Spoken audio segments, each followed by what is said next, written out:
What is up, Kishan? Keep on back with you. And welcome back to whatever series I put this audio to. So I was thinking a lot, trying to decide how deep I wanted to go down the rabbit hole with this. And I decided I can always do a part 2 to it or a follow-up at some point.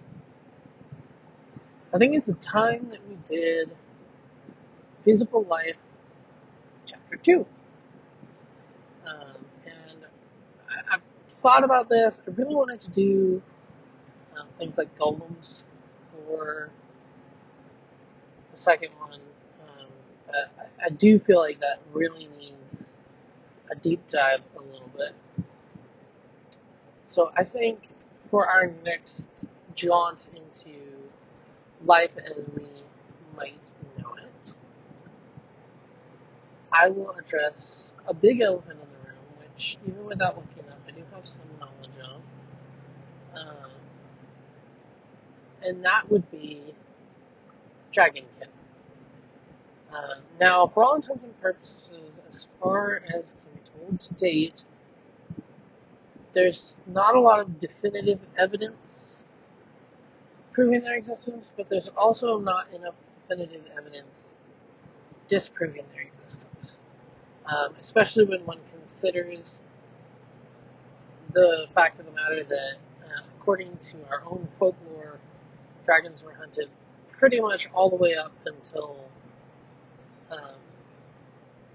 roughly we were getting around to the ages where we were moving away from the Middle Ages and into the founding of the New World and so on. And even still some stories to date will try to infer that maybe this was a dragon sighting or what have you.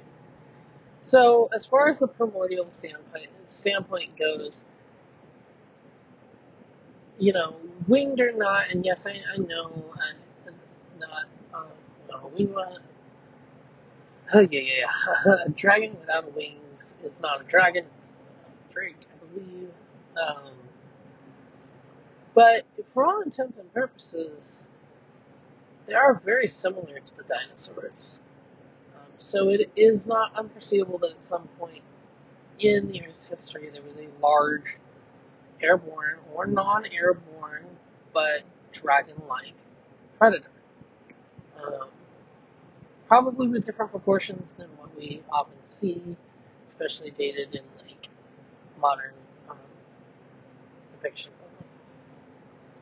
But if one is to think that if dragons survived the extinction of the dinosaurs, it might make some sense at their bodies getting longer so that they could distribute their mass and still remain big, but be able to fit into small spaces like in caves and such, which if some did survive from the primordial age of the dinosaurs, it's very possible that underground was the refuge that they sought.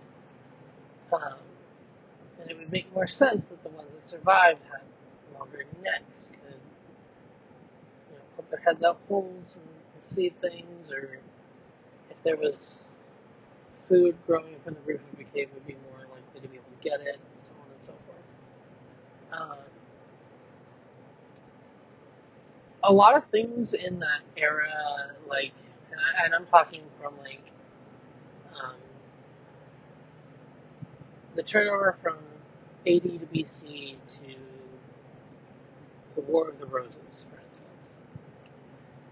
That whole period, there was a lot of stuff made out of bone and so on. And so it wouldn't be completely unheard of to suggest that perhaps most of the dragon skeletons that would more than likely be found weren't found because they were taken to use for building and manufacturing of not just weapons and stuff, but also buildings and stuff. Who's to say that there wasn't buildings that were reinforced, like in the rafters or what have you, with the rib bones of dragon?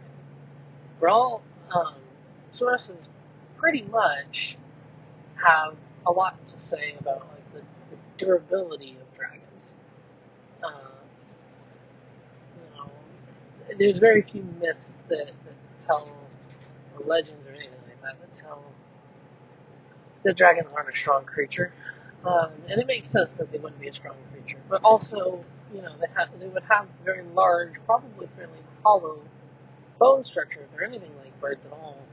A lot of birds have hollow bones, and if the bones are hollow, well, there's only so much you can really work with there, because even if the outside layer of the bone is strong as titanium, it won't be as strong as a bone that has full marrow inside and so on. But yeah, it is very feasible that people could have done that. And again, our main thing is dragons, but this also includes, I suppose to a certain extent, it could include the sea serpent. If one could argue that sea serpents were an offshoot from dragons with no wings that decided to live in the water, or might be like a previous incarnation of their evolutionary development. And I suppose that is possible. But drakes, worms, wyverns, anything and everything that can basically be counted on to probably breathe fire and or fly and or have that very reptilian yet very dragon look to it. And I'll probably do a follow-up on it with like rumors of things going on today, sort of thing, to sort of tap on this, because I know that there was a rumor that they had found a dragon's, what they think is a dragon skeleton. It was either in Iceland or Greenland or Siberia or something, so somewhere in the ice. So I would need to look that back up and sort of gain the information that would give me. And even if none existed on Earth, although looking at how many people reference it, I find it hard to believe they've never existed.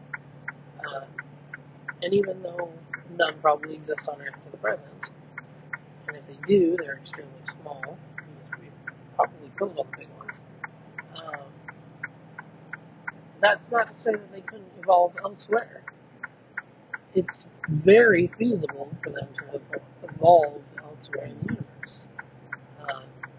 We might find 100 years from now that there's a planet that's main predator greatly resembles a basic dragon.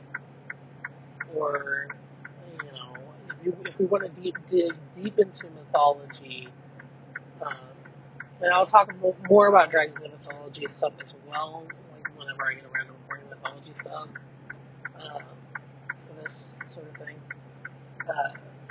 The Hydra, which I think is a lot less likely to be, like, at least in our ecosystem, an actual thing. I suppose we do have Siamese twins that are just one body born with two heads, more or less. Or, I know there was a turtle that had two heads at some point. I suppose it is possible for a trinary system of heads, but I think it would be more likely to be in an alien environment that we would find the likeliness of that going up. For instance, like what we see with Ghidorah in the Godzilla movies, I think it makes it much more feasible to suggest that that is not normal to our environment, since aside from the Hydra, there is not a lot of references to multi-headed dragons. They do exist here and there, but it may be argued that they themselves are talking about the one and the same type of creature. So, there's no telling.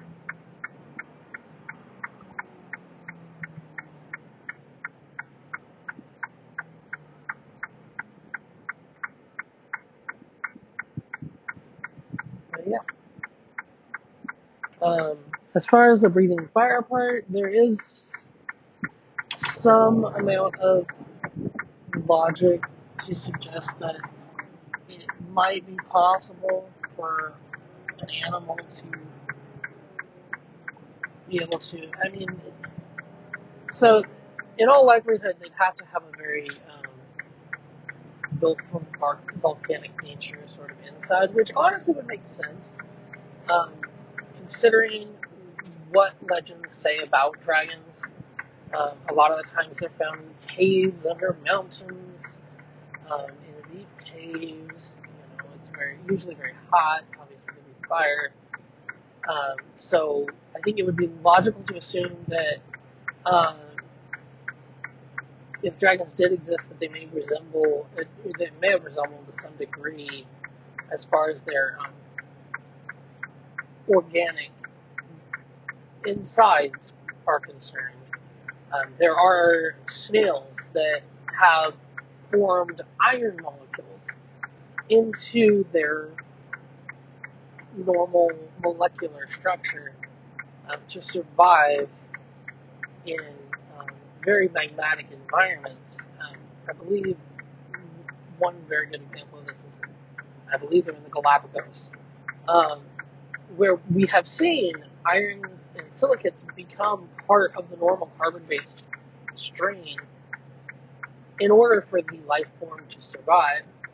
So it is feasible that the conditions may have been met, especially if we accept that the possibility is very possible. I'm not going to say how probable it is, but possible that dragons have evolved over millions of years to potentially say that they had taken certain aspects into their own molecular structure, or even potentially, because of their size usually and so on, even formed tighter carbon bonds inside of them so that the fire would not burn them, and then have chemical-laden glands that they could then release and just like, because of the environment they were in maybe or something, basically produce their own sort of private pyroclastic flow.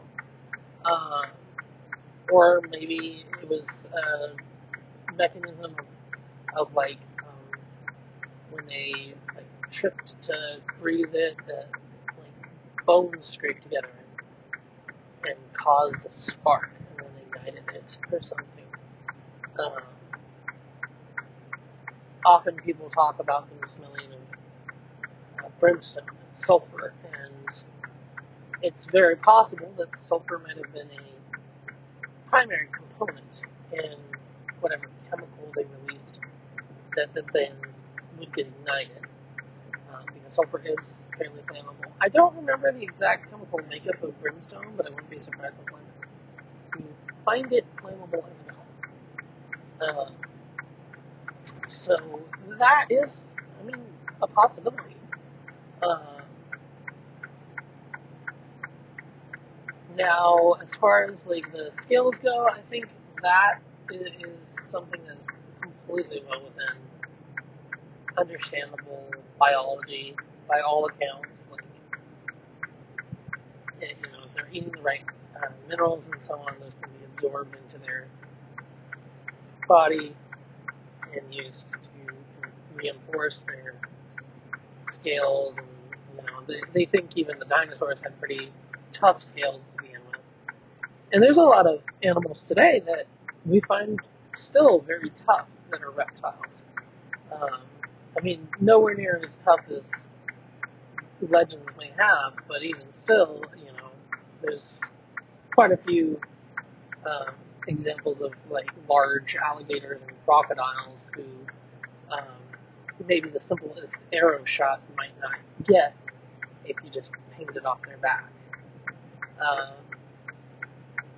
But we're not talking about like titanium arrows or anything like that.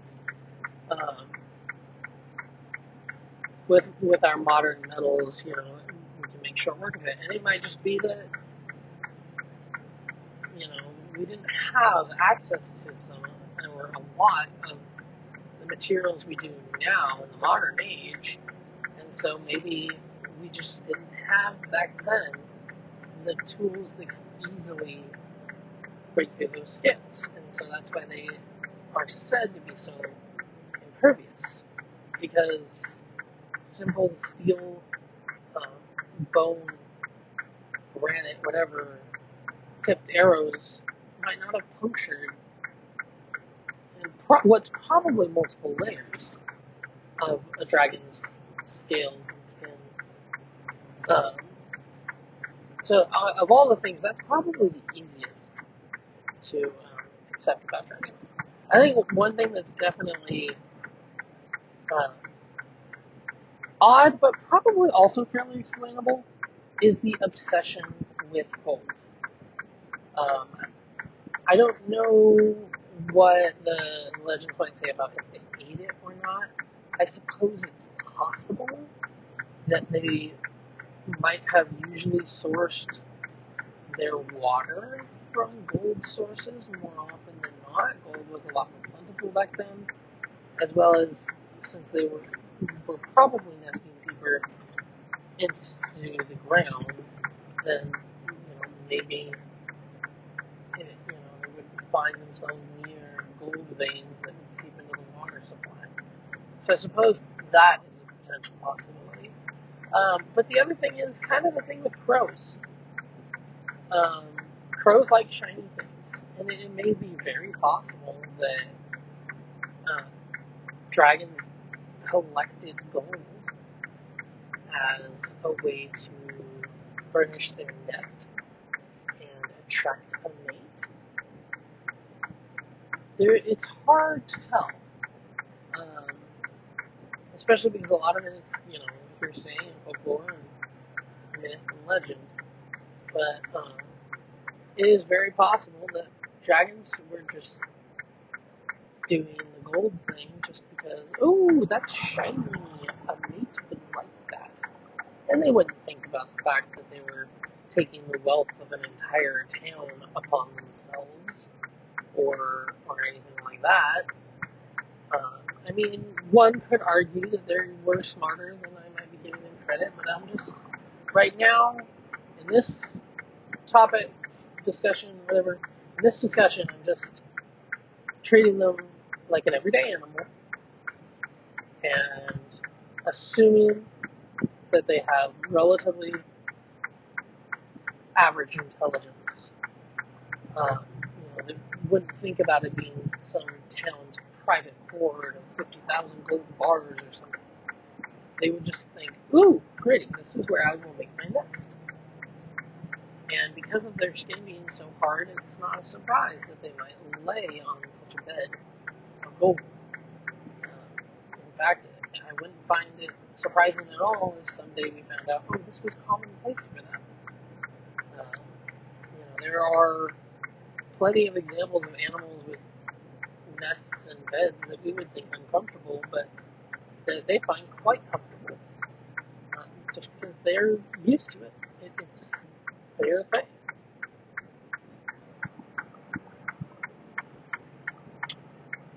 Yeah. What else do I want to say about dragons? I know there's this whole thing about, dragon slayers and stuff that I don't know that I want to talk about right now. There's just a history of shit to talk about with that. And I think part of it just comes from human ignorance and just the fact that they were probably valued because of their bones, because of their, obviously, the gold that they defended, because a lot of the time, if you were to slay a dragon, you would get a share of the hoard, which they watched. So there's that, and there's just also the mindset that I honestly don't think it's changed that much from the modern hunter. People would want trophies, people would want the fame. There are some in the more supernatural side of things who say, oh, there's healing properties to this, or there's dragon's blood can empower your sword, shit like that. Maybe I will do a separate discussion on that. I think that is kind of more of like a podcasty sort of thing to talk about. But like I've been trying to alternate between doing a podcast and doing this with different interesting things to talk about. Um, yeah. Well, I'm gonna sign off now because I have to get ready to go in to my 10-year high school reunion. So I hope you guys enjoyed. Please make sure to slap that like button and let me know that you did. Don't forget to support the channel and everything I do over on Patreon, patreon.com/BigZenLP. There's going to be some starting stuff coming out there really soon. I'm going to record some tonight and then hopefully get it uploaded here in the next day or so. And yeah, so I will catch you guys later. Don't let us go show the web. We'll see you. Peace!